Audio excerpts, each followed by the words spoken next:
It's a problem we started reporting on years ago with our call waiting investigation, and now it's getting worse than ever. New data presented to the City Council today shows NOPD response times have tripled in the last 3 years as officers leave the force. Yeah, Sam Winstrom has more on what the council is calling a public health crisis.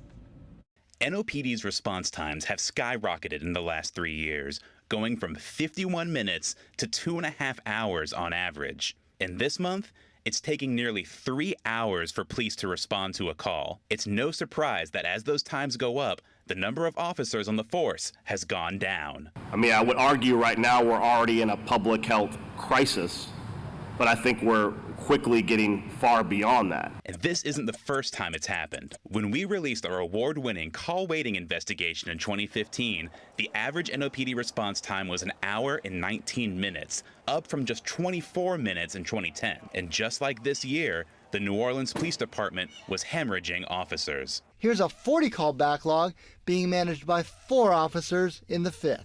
Sound familiar? They come on and it's all backlog, and it's just sort of trying to constantly swim to catch up. History shows that the best way for NOPD to get their response times down is to hire and retain more officers.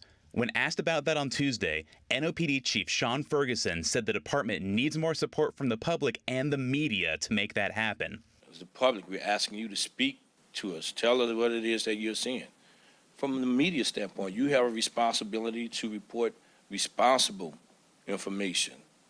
That sentiment drew a fiery response from City Council Vice President J.P. Morrell, who called for Ferguson to be removed from office. Stop blaming citizens for dysfunction.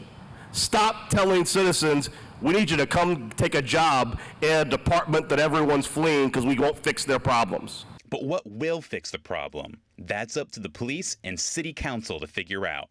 And so far, there's been a lot of talk and not much action. Sam Winstrom, Eyewitness News. NOPD responded to this new data tonight, calling it incomplete. They said it would be more accurate to only include their response to emergency calls, which they report is under 13 minutes on average.